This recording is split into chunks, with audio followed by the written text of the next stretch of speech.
The journey to the council station took 3 days. The Silent Guardian traveled openly now, no longer disguised as worthless rock. 6 different species sent military fleets to intercept it. Each fleet demanded that the human ship stop for inspection. Each fleet was politely but firmly refused. When the Kalari Dominion sent 10 warships to force the Guardian to stop, Yuna simply had Aegis transmit the complete technical specifications of the Supercarrier directly to their fleet commander. The Kalari ships immediately backed off after seeing what they would be fighting. Taemin watched these encounters from the Guardian's bridge. He had sent a full report to Fleet Admiral Kyung-soo, explaining everything he had learned. The Admiral's response surprised him. "Commander, the Vexarian High Council has reviewed your report. They have authorized me to tell you that the Empire will support humanity's petition to join the Galactic Council as full members. We believe Earth's approach, while unconventional, was justified given the circumstances. You are to accompany Ambassador Tae Yang and Chief Yuna to the Council session as an official Vexarian observer and character witness." The Council Station was the largest artificial structure in known space. It orbited a neutron star at the center of Council territory.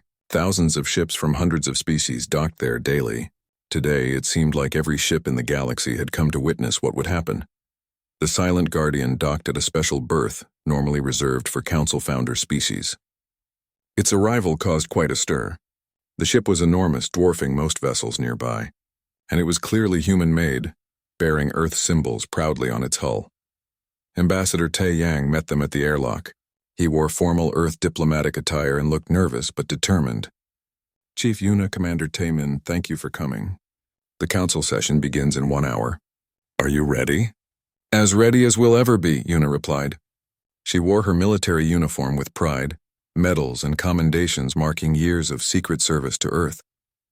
The Council chamber was massive, designed to hold representatives from 200 different species. Today it was completely full. Every seat was taken, and thousands more watched via holographic transmission. At the center of the chamber sat the Council leader, a being called Thonmar. He was from the reptilian species, one of the founding members of the Council. He had held power for over 80 years and was known for his strict interpretation of Council law. "This session is now in order," Thonmar announced. "We are here to address the matter of humanity and their unauthorized military development. Ambassador Tae Yang of Earth, you will explain yourself." Tae Yang walked to the speaker's platform. His voice was steady as he began. "Honored Council members, I come before you today not to apologize but to explain, and more importantly, to declare a new era in human-galactic relations." He activated a display that showed all the evidence Yuna had shown to Taemin: the attempted enslavement, the theft of resources, the Council's refusal to help. The footage was damning, and many Council members shifted uncomfortably as it played. "When Earth first joined the galactic community, we were hopeful," Tae Yang said. "We believed in the Council's ideals of cooperation and mutual respect. We quickly learned those ideals only apply to those with the strength to enforce them. We were seen as prey, not as partners. So we made a choice. We would protect ourselves. We spent 40 years building a defensive fleet capable of ensuring that no one could threaten Earth again. We deceived you, yes, but we deceived you because honesty would have led to our destruction." A Council member from the Hiveran Collective stood. "You violated Council regulations. You built weapons beyond approved specifications. You hid your true capabilities. These are serious crimes." "Crimes?" Tae Yang's voice rose. "Is self-defense a crime? Is refusing to be enslaved a crime? Show me the Council law that requires a species to remain weak and vulnerable." Thonmar struck his gavel. "You will not raise your voice in this chamber, Ambassador. The Council has rules that maintain order and peace throughout the galaxy. Rules that protect the strong and abandon the weak," Tae Yang countered. "Rules that allowed my people to be hunted and sold while you did nothing." That's when Taemin stood. "Council leader, I request permission to speak as a witness." Thonmar looked annoyed but nodded. "Proceed, Commander." Taemin walked to join Tae Yang at the platform. "My name is Commander Taemin of the Vexarian Imperial Navy. 3 days ago I discovered the human vessel Silent Guardian. I witnessed its capabilities firsthand. I have seen the evidence of what happened to Earth during first contact, and I have come to a conclusion." He looked around the chamber, meeting the eyes of as many representatives as he could. Humanity did exactly what any intelligent species would do when faced with extinction. They survived. They adapted. They prepared.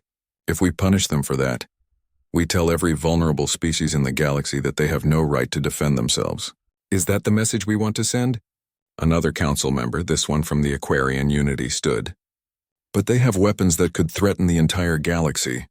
How can we trust them? Yuna had remained silent until now. She walked to the platform, her military bearing evident in every step. You want to know if you can trust us? Let me make this simple. Earth is transmitting the complete technical specifications of the Silent Guardian to every species in the galaxy right now. Every weapon system, every defensive capability, every piece of technology we have. We are hiding nothing. The chamber erupted in chaos. Representatives shouted in dozens of languages. The information was already appearing on their personal displays, more advanced technology than most of them had ever seen. We're giving you all our secrets, Yuna continued over the noise. Not because we're afraid of you, but because we want you to understand something very important. We built these ships to defend Earth, not to conquer anyone, not to threaten anyone, just to ensure that no one can threaten us. Earth doesn't want to dominate the galaxy, Tae Yang added. We want to join it as equals. We want full council membership with all the rights and protections that come with it. We want to be treated as partners, not as children or prey. Thonmar's face was unreadable. And if the council refuses? If we demand you dismantle your fleet and submit to standard technology regulations? Tae Yang smiled. It was not a friendly smile. Then we decline membership. Earth will remain independent. And the 11 other supercarriers currently positioned throughout council space will remain on active duty, protecting human interests wherever they exist. As if on cue, holographic displays throughout the chamber updated to show the positions of all 12 human supercarriers. They were everywhere. Near major trade routes, close to council military stations, surrounding key strategic points. The message was clear. Humanity had been watching and preparing for a long time. This is blackmail. Someone shouted. This is diplomacy, Tae Yang corrected. You have a choice. Accept Earth as an equal partner with full rights and protections, or try to force us to submit and discover that we are not as easy to intimidate as you think. The chamber fell silent. Every representative understood what was happening. For the first time in council history, a supposedly weak species was dictating terms to the strong, and they had the power to back up their demands. Fleet Admiral Kyungsu's hologram appeared in the chamber. The Vexarian Empire formally recognizes Earth as a sovereign power and proposes an alliance. We have reviewed the evidence and concluded that humanity's actions were justified. We offer our support in their petition for full council membership. Other holograms began appearing. Representatives from 7 other species making similar declarations. The coalition against humanity was crumbling as pragmatic members realized that fighting Earth would be costly and pointless. Thonmar sat in silence for a long moment. Finally, he spoke. The council will vote on Earth's membership petition. All in favor? Slowly, hesitantly at first, then with growing confidence, members began voting in favor. Not all of them. Some voted against out of pride or principle, but the majority recognized reality. Humanity had earned their place at the table. The measure passes, Thonmar announced. Earth is granted full council membership with all associated rights and protections. This session is adjourned. Yuna stood on the observation deck of the Silent Guardian, watching as the other 11 supercarriers arrived at the council station. They moved in perfect formation, a show of unity and strength. What the galaxy had called primitive junk was revealed to be a fleet that could challenge any military force in known space. Taemin joined her. Your people pulled it off. Against all odds. We learned something important, Yuna said. Sometimes the best way to survive is to make others think you're weak, until the moment you show them they were wrong. What happens now? Taemin asked. Now that your secret is revealed? Now we find out if the galaxy can accept us as equals, Yuna replied. Some species will fear us. Others will respect us. A few might even become true friends. She glanced at him. Like the Vexarians, perhaps. Taemin smiled. Perhaps. Your people are remarkable, Chief Yuna. I look forward to learning more about you. Below them, Earth's flag was being raised at the council station for the first time. Not as a protectorate, not as a minor species, but as full members with voice and power. Taemin couldn't sleep. He stood in his quarters aboard the Eternal Dawn, staring at his personal communication device. He should report this to Fleet Admiral Kyung-soo immediately. Protocol demanded it. His duty demanded it. But something held him back. A message appeared on his screen. It was from Yuna, asking him to return to the Silent Guardian. There was something she needed to show him. When he arrived, she led him through corridors he hadn't seen before. They went deep into the ship, past crew quarters that could hold thousands, past armories filled with weapons he didn't recognize, past training facilities and medical bays that looked more advanced than anything in the Vexarian fleet. Finally, they reached a secure room. Yuna pressed her hand against a scanner and the door opened. Inside was a strategic briefing room with a large holographic display in the center. "You want to know why we hide?" Yuna said. It wasn't a question. "You want to understand why Earth would build ships like this in secret instead of proudly showing them off? I'm going to tell you. But once you know, you can't unknow it." She activated the display. Images appeared, showing human ships making first contact with galactic vessels. It looked friendly, hopeful. Humans smiling and greeting alien species. Then the images changed. They showed human diplomats being taken prisoner. They showed Earth cargo ships being seized by military vessels from 3 different empires. They showed attempts to establish colonies being violently stopped. They showed humans being sold in slave markets on rim worlds. "This is what happened when we first made contact," Yuna said quietly. "The galaxy saw us as resources, not as people, as things to be used." The holographic display continued. It showed Earth's ambassadors going to the Galactic Council for help. It showed them being dismissed. It showed council members laughing at human concerns. It showed documents classifying humanity as a protectorate species with limited rights. "The council has rules," Yuna explained, "but those rules only protect species that can defend themselves. Everyone else is fair game. The strong do what they want. The weak suffer what they must. That's the real galactic law." Taemin felt sick. He had served the Vexarian Empire his whole life. He believed in the Council's ideals of cooperation and peace.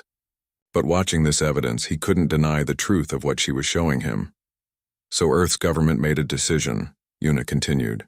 "We would play weak. We would show the galaxy exactly what they expected to see. Primitive humans, barely capable of space travel, struggling with basic technology. We would smile and nod and accept their guidance while we built our real strength in secret." The display changed again, showing the construction of the 12 supercarriers. They were built in the asteroid fields of the Oort cloud, far from any traveled space lanes. Thousands of workers lived in hidden facilities dedicated to creating Earth's secret fleet. "We spent 40 years building this," Yuna said. 40 years of pretending to be less than we were. 40 years of being treated like children by species that would have enslaved us if they knew our real capabilities. But it worked. The galaxy forgot about Earth. We became unimportant, and that gave us time. Hana had followed Taemin to the Guardian. She stood beside him now, watching the display with wide eyes. "How did you keep it secret?" 40 years is a long time. Someone should have noticed." "People saw what they expected to see," Yuna replied. "We did exactly what other developing species do. We asked for help with basic problems. We bought outdated technology from council markets. We made mistakes that primitive species make. Every action reinforced their belief that humans were simple and backwards. Meanwhile, back on Earth and in our hidden facilities, our best scientists were pushing boundaries. We weren't bound by council regulations. We weren't limited by their understanding of what was possible. We tried things they considered too dangerous or too impossible. And we succeeded." Donghyun had been studying the technical specifications displayed on the screens. "This bioengineering work. Your enhancements. The council banned this kind of research 50 years ago after the Paxian incident. They said it was too dangerous. They banned it because they were afraid," Yuna corrected. "Afraid of what improved biology could do to their power structure. But Earth didn't sign that ban until 5 years ago, and by then, we had already perfected the techniques. Volunteers like me chose to be enhanced. We're stronger, faster, smarter.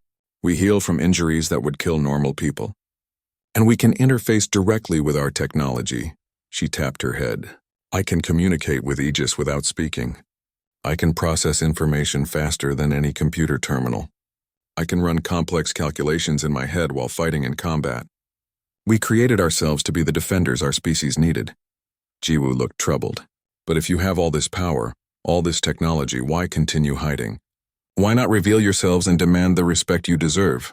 Because revealing yourself doesn't guarantee respect, Yuna said. It guarantees fear, and fear makes people dangerous. If we had shown the galaxy our true strength 40 years ago, every major power would have united to destroy us. They couldn't allow humans to become a threat.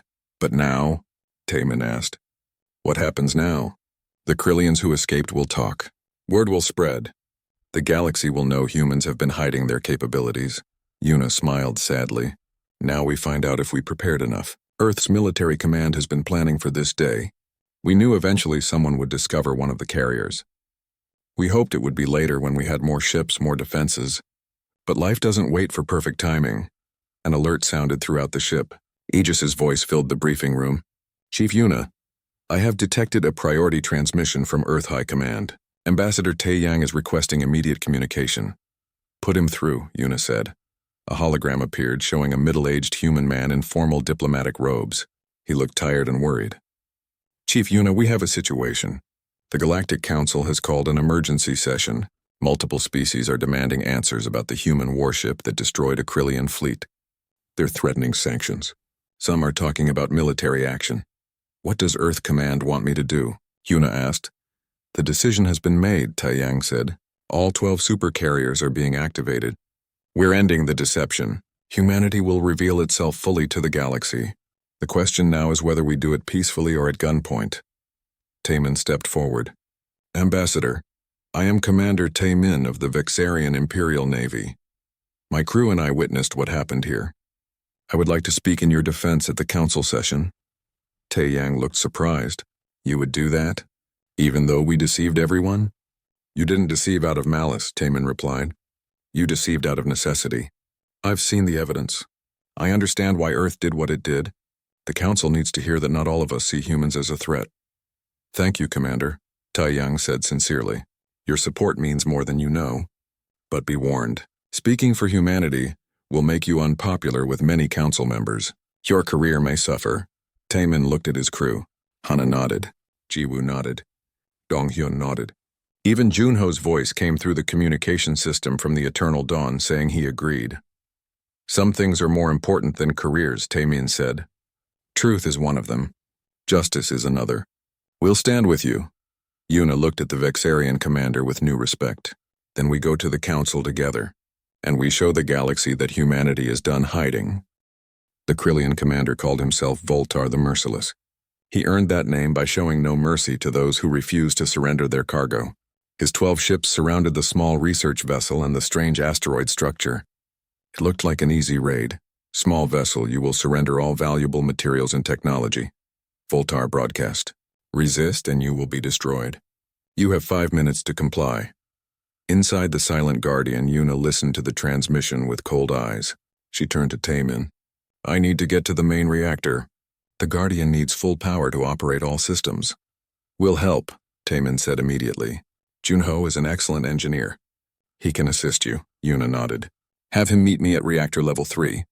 Jiwoo, I need you to help me interface with your ship's systems. The Guardian's AI needs to coordinate our defensive response with your vessel's capabilities. They moved quickly through the corridors. The facility was coming alive around them. Lights brightened. The air grew warmer. Distant sounds of machinery echoed through the walls. It felt like the building itself was waking from a long sleep. Junho met them at the reactor chamber. What he saw made him stop and stare. The reactor was enormous, far larger than anything he'd ever seen on a ship this size. But more than that, it was beautiful. The design was elegant and efficient in ways that seemed impossible. This isn't a fusion reactor, he whispered. The scans were completely wrong. The scans saw what we wanted them to see, Yuna explained as she began activating systems. The outer shell projects false readings, makes it look primitive and worthless, but inside is an antimatter cascade reactor with safety systems that make anything else in the galaxy look dangerous by comparison. Junho watched her work, amazed. How did humans develop this? This is decades ahead of current technology. Try centuries, Yuna corrected. She pointed to various parts of the reactor. Earth had some very smart people who didn't like being seen as primitive. They pushed our science forward fast. Very fast. Help me with these power couplings. We need to bring the main weapons grid online. Together, they worked to restore full power. Yuna explained each system as they went, and Junho absorbed the information like a sponge. He realized this human woman knew more about advanced engineering than most galactic experts. On the bridge, Jiwoo was working with the Guardian's AI. The artificial intelligence called itself Aegis. It was more advanced than any AI she had ever encountered. It was almost like talking to a living person. "Officer Jiwoo, I am detecting elevated stress in your biological readings," Aegis said in a pleasant voice. "Please be assured that the hostile vessels pose no significant threat to either the Guardian or the Eternal Dawn." "There are 12 of them," Jiwoo replied. "And they're Krillian warships." "They're dangerous." "Affirmative. Krillian vessels are classified as moderate threats in standard combat scenarios. However, the Silent Guardian is not a standard combat vessel. I have calculated a 99.8% probability of complete victory with 0 friendly casualties." "Would you like to see my tactical analysis?" Jiwoo did want to see it. Aegis displayed battle simulations that showed exactly how the fight would go. It was over so fast she had to ask Aegis to slow down the playback.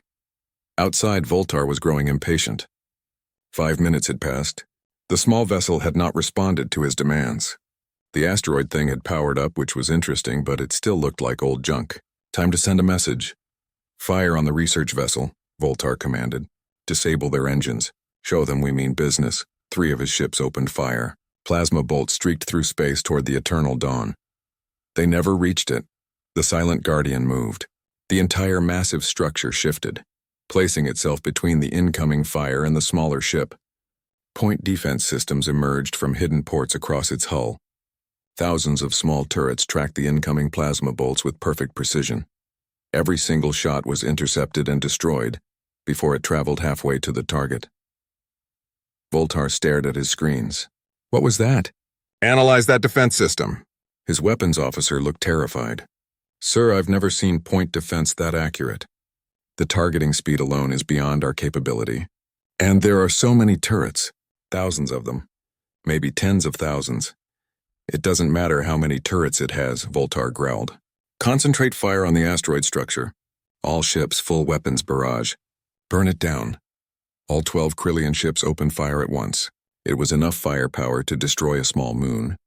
Plasma missiles and kinetic rounds all converged on the Silent Guardian. Inside, Yuna was back on the bridge. She sat in the commander's chair like she belonged there. Taemin and his crew watched as the incoming fire appeared on the displays. "Aegis engaged defensive protocols," Yuna said calmly. "Return fire authorized. Non-lethal targeting on all but the command ship. The commander ship gets 1 warning shot across their bow." "Acknowledged, Chief Yuna. Engaging defenses. Charging main rail batteries." What happened next would be recorded in history books. The Silent Guardian's point defense grid intercepted 98% of the incoming fire. The 2% that got through struck the hull and did absolutely nothing. The armor didn't even show scorch marks. Then the Guardian returned fire. Railgun batteries emerged from the ship's flanks. They were enormous weapons, each one capable of accelerating projectiles to a significant fraction of light speed. They fired with sounds like thunder. The first shots were precisely aimed. They struck the shields of 11 Krillian ships and shattered them completely in single hits. The ships weren't destroyed, but they were suddenly defenseless. The command ship received different treatment. A single railgun round passed within meters of the ship's bridge.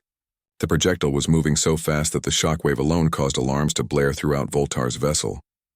That was a warning. Yuna's voice came through on all Krillian communication channels. "You have 1 chance to retreat. Leave now or the next shots won't miss." Voltar was many things, but he wasn't stupid. He had fought hundreds of battles. He knew when he was outmatched. But his pride wouldn't let him run from what looked like a primitive rock. All ships ramming speed. "If we can't burn it, we'll break it." One of his ships, the destroyer Night's Edge, accelerated directly toward the Silent Guardian. The ship's captain planned to strike the human vessel with full momentum. Surely that would crack the hull. The Night's Edge struck the Guardian's side with incredible force. The impact could be felt throughout both vessels. For a moment there was silence. Then the Night's Edge began to crumple. The Guardian's hull was made of adaptive armor, designed to redistribute kinetic energy across its entire structure.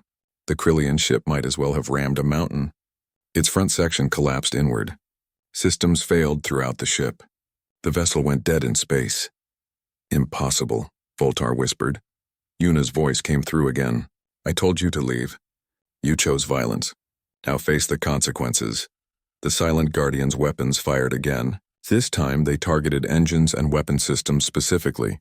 In less than 8 minutes, 11 Krillian ships were crippled and floating helpless. Only Voltar's command ship still had power to move.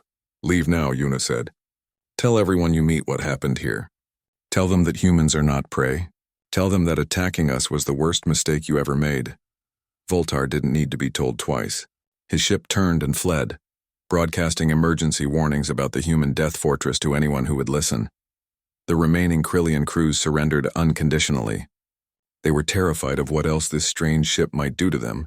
Taemin stood on the bridge staring at the tactical display. They had just witnessed 12 military vessels defeated by one ship with almost casual ease. And this was just one of 12 such vessels that humanity had built. Your people, he said quietly to Yuna. They're not what we thought at all. Yuna looked at him. No, Commander. We're not. And now you have a choice to make. You can report what you've seen here and watch the galaxy panic, or you can help us keep our secret a little longer. What will you choose? Yuna moved like a fighter despite just waking from hibernation. She checked several screens on the wall, her fingers dancing across controls with practiced ease. The broken translation made communication difficult, but Taemin could see intelligence and purpose in every action she took. How long have I been asleep? She asked, still not looking at them. Jiwoo checked the pod's data logs. According to this, approximately 17 months. The date is... She provided the current galactic standard date. Yuna stopped moving. Her shoulders tensed. 17 months. They were supposed to wake me after 6. She turned to face them fully. What happened out there? Why did you come here? Taemin explained their mission. They were a survey vessel, mapping the Outer Rim territories. They had detected this structure and investigated. He carefully avoided mentioning that they thought it was worthless junk. You came alone? No military escort? Yuna asked. We're a research ship. We don't usually need escorts in this region. Yuna's expression suggested she thought this was foolish. She walked to a different console and entered a series of commands. Holographic displays filled the air, showing star maps and data streams. Your sensors are good, but not good enough. There are 3 hostile vessels within sensor range. They've been tracking you for the past 2 days. Hana stepped forward. That's impossible. We would have detected them. Not if they know how to hide properly, Yuna replied. She pointed to the holographic display. These are Krillian raiders, pirates. They're good at staying hidden until they're ready to attack. They've been waiting to see if your ship is worth the effort. Taemin felt cold. The Krillians were notorious throughout the galaxy. They attacked weak targets, stole everything of value, and killed anyone who resisted. We need to warn my ship. Already done, Yuna said. The Silent Guardian's AI sent a priority alert to your vessel the moment it detected them. Your engineer Junho is preparing defensive measures now. How do you know his name? Donghyun asked suspiciously. Because the Guardian scanned your ship completely when you arrived. Basic security protocol. We know everything about your vessel, your crew, and your capabilities. Yuna looked at each of them in turn, which is why I'm confused. The Vixarian Empire is listed as a moderate power in our database. You have decent technology and a strong military. Why send a research vessel into unexplored space with no backup? Taemin felt embarrassed. We've surveyed this region before. There's never been trouble here. Never been trouble because nothing valuable was here. Yuna corrected. Now there is. Now there's me and there's the Guardian. The Krillians probably picked up the power surge when we activated. They're coming. Jiwoo had been studying her scanner frantically. Commander, she's right. I'm detecting movement. 3 ships approaching fast. They'll be here in less than an hour. We need to get back to the Eternal Dawn, Hana said. We can run, jump to FTL before they arrive. They'll follow you, Yuna said flatly. Krillian ships are fast. They'll catch you before you can charge your FTL drive. And even if you escape, you'll lead them back to your fleet. Is that what you want? Taemin knew she was right. Running would only make things worse. What do you suggest? Stay here. Let the Guardian handle them. This facility? Taemin looked around. With what weapons? Our scan showed this place was barely functional. For the first time, Yuna smiled. It was not a friendly smile. Your scans showed you what we wanted you to see. The Guardian is a supercarrier, Commander. It was built to fight entire fleets. 3 pirate ships are not a threat. Dong Hyun had been scanning Yuna with his medical equipment. His face showed shock. Commander, you need to see this. Her biology, it's been modified, enhanced. I'm reading neural implants, muscle augmentation, regenerative systems that are far beyond anything in current galactic medicine. This technology shouldn't exist. Yuna didn't seem bothered by the scan. Earth doesn't share all its technology with the galaxy. We learned early that showing too much brings unwanted attention. But humans are a new species, Jiwoo protested. You only developed FTL 50 years ago. How could you have built something like this? How could you have technology more advanced than the Galactic Council? Yuna walked to a wall panel and pressed her hand against it. The room's displays changed, showing images of Earth, human ships, and historical data. What I'm about to tell you is classified information. Telling you could start a war, but you're already involved now, so you deserve the truth. She took a breath. Humans didn't just develop FTL 50 years ago. We achieved it 87 years ago. We spent 37 years listening to galactic communications before we ever made contact. We learned your languages, studied your cultures, and most importantly, we learned how the galaxy really works. Taemin listened, fascinated and horrified. When we finally revealed ourselves, 3 different empires immediately tried to claim Earth as a protectorate. They wanted our resources. They wanted our people as labor. Some wanted to study us like animals. The Galactic Council did nothing because we were weak and new. We had no voice, no power, no protection. So we made a choice. We would pretend to be exactly what they expected. Weak, primitive, struggling. We showed them outdated ships and basic weapons. We acted grateful for their help and their guidance. And while they thought they understood us, we built our real fleet in secret. Yuna pointed to the displays showing massive ships being constructed in asteroid fields far from Earth. 12 supercarriers. Hundreds of support vessels. Weapons and defenses beyond anything the Council has. We built it all in hiding, disguised as mining operations and research stations. The Silent Guardian is one of those 12 carriers. We positioned them throughout space, sleeping and waiting, looking like worthless rocks. But why? Taemin asked. Why hide? Why not show your strength and demand respect? Because open strength invites open war, Yuna replied. Earth wasn't ready for that. We needed time. Time to prepare. Time to grow. Time to ensure that when we finally showed ourselves, no one could threaten us again. The galaxy thinks humans are weak prey. That belief is our greatest weapon. The ship shuddered. Alarms began to sound. They're here, Yuna said calmly. She moved to the main console. The Krillians have arrived. Now you'll see what happens when someone attacks something they think is helpless. On the displays, 3 large warships appeared, surrounding both the Silent Guardian and the Eternal Dawn. They were broadcasting demands for surrender in multiple languages. Yuna cracked her knuckles. Let me show you what humans do to bullies, Commander. Let me show you why the galaxy should have left us alone. She activated the weapon systems. The Silent Guardian began to truly wake up, and Taemin realized that everything he thought he knew about humanity was wrong. Very, very wrong. Outside, the Krillian pirates were about to learn the same lesson, but for them it would be the last lesson they ever learned. The darkness of space held many secrets, but Commander Taemin had never expected to find one like this. His ship, the research vessel Eternal Dawn, drifted slowly toward what appeared to be nothing more than a large asteroid. But something about it felt wrong. Sir, the readings are strange, Jiwoo said from her station. She was the science officer, and her job was to understand things that didn't make sense. Right now, nothing made sense.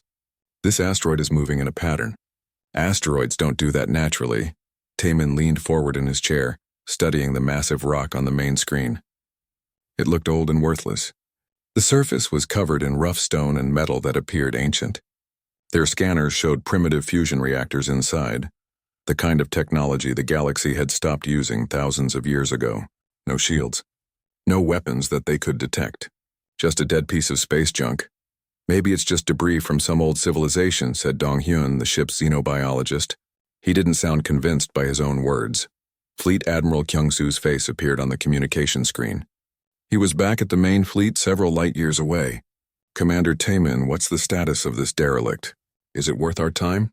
Unknown, sir. Officer Jiwoo believes there's something unusual about its movement pattern, Taemin replied. The Admiral frowned. We don't have time to investigate every piece of space trash. If it's not valuable, move on to the next survey point. Taman hesitated. His instincts told him something was here, something important.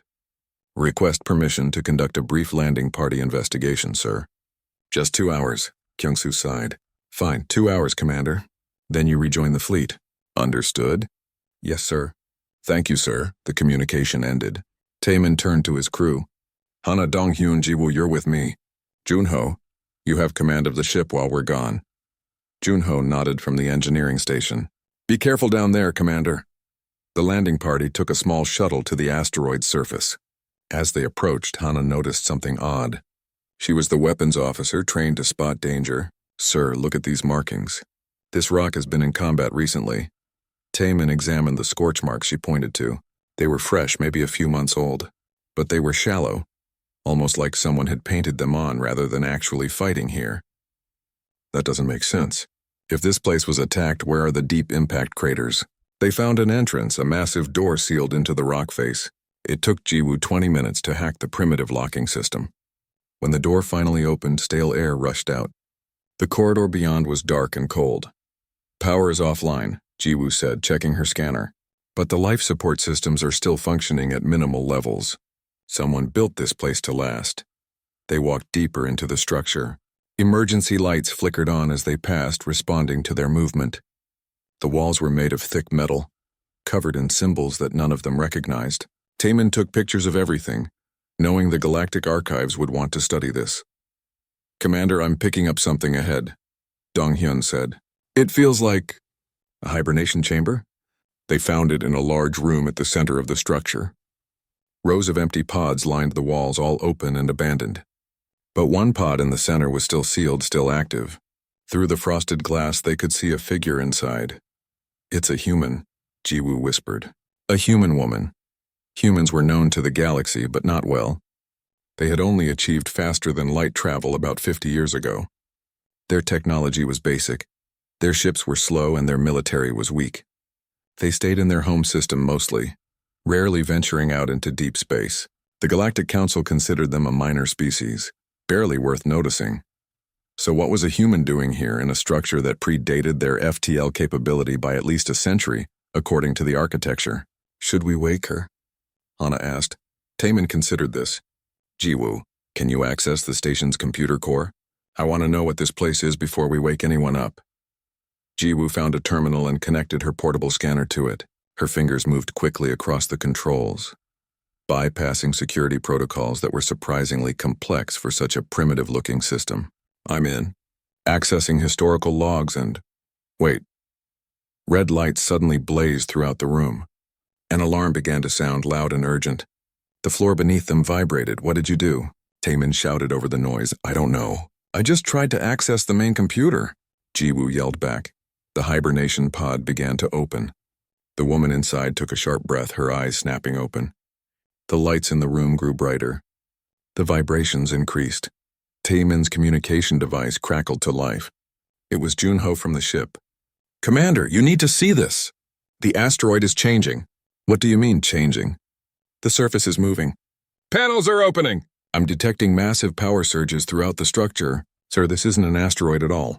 Taman ran to a nearby window and looked outside. His breath caught in his throat. The rough stone surface of the asteroid was retracting, pulling away in huge sections. Beneath it was smooth metal, gleaming in the starlight. Weapons platforms were emerging from hidden compartments. Hangar doors were opening, revealing dark spaces within. By the ancestors, Hana whispered beside him. It's a ship. A massive ship. The woman from the pod stood up, unsteady but alert. She wore a dark uniform with an insignia they didn't recognize. Her eyes were sharp and intelligent as she looked at each of them. She spoke, but the words were unfamiliar. Jiwoo's translator device kicked in, converting the language to Galactic Common. The translation was rough and broken, but understandable. Who are you? Why are you here? This is Terran Defense Initiative property. Identify yourselves immediately. Taman raised his hands slowly, showing he meant no threat. I am Commander Taman of the Vexarian Imperial Navy. We thought this was an abandoned structure.